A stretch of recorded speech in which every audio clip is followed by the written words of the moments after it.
அனைவருக்கும் வணக்கம். நான் பிரபாகரன், ஜோதிடர், சென்னையிலிருந்து பேசுகிறேன். இப்போ என்ன சொல்ல போகிறேன்னா, இந்த சங்குனுடைய சிறப்பை தான் சொல்ல போகிறேன். அது கடல் சங்கு கருத்தில் கொண்டு பயன்பெறுங்க. கடல் சங்கு கண்டிஸ்டி கூட போக்குறதுக்கு அதிக சக்தி உள்ளதுக்கு கருத்தில் கொள்ளுங்க.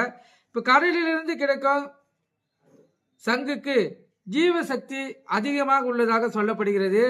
இப்போ அதே போல வீட்டின் படி தாண்டியதும் வெண்சங்கை பதித்து வைத்திருப்பார்கள். அது மிகவும் சிறப்பு.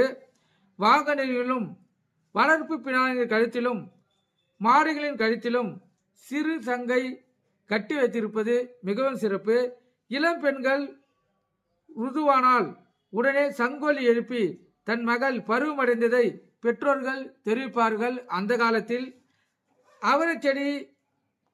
அவரை செடி வகைகள் போன்ற வீட்டில் பூக்கும் பொழுது வயதுக்கு வந்த பெண் செடியின் முன்னால் நின்று சங்கு ஊதினால் நிறைய பூத்து காய் காய்க்குன்னு சாஸ்திரம் சொல்லுது. திருமணத்தில் தாலி கட்டும் பொழுது அந்த காலத்தில் சங்கு ஒலி எழுப்பி தான் தாலி கட்டுவாங்களாம். இது இந்த காலத்தில் அந்த மரபு மறைஞ்சிடுச்சு. ஆனால் சங்கு ஒலி எழுப்பி தாலி கட்டக்குள்ள அந்த தாலியின் மாங்கில்யம் பார்க்கும் பலமாகும் சொல்லி முன்னோர்களுடைய கருத்து. பலமுறை சங்கின் அதில் நீர் நிரப்பி அல்லது பால் நிரப்பி சிவனுக்கு அபிஷேகம் செய்தால் செழிப்பான வாழ்க்கை அமையன்னு கருத்து தெரிவிச்சிருக்காங்க முன்னோர்கள். இல்லத்திலும் முறைப்படி பூஜை அறையில் சங்க வைத்து வழிபாடு செய்தால் மிக மிக சிறப்பு.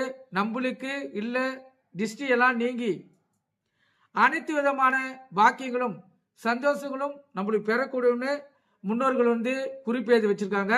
மிக வளபடி சங்கு வீட்டில் இருக்கிறது மிக மிக சிறப்பு. கருத்தில் கொள்ளுங்க. சங்கின் ஒலி கேட்கும் இடமெல்லாம் சந்தோஷம் பெருகும். சங்கு இருக்கும் இடமெல்லாம் வருமானம் பெருகும். திஷ்டிகள் விலகும் என்பது முன்னோர்களுடைய கருத்தாகவும் சாஸ்திரத்துடைய குறிப்பாகவும் இருக்குது. கருத்தில் கொண்டு நீங்க பயன்பெறுங்க. நன்றி, வணக்கம்.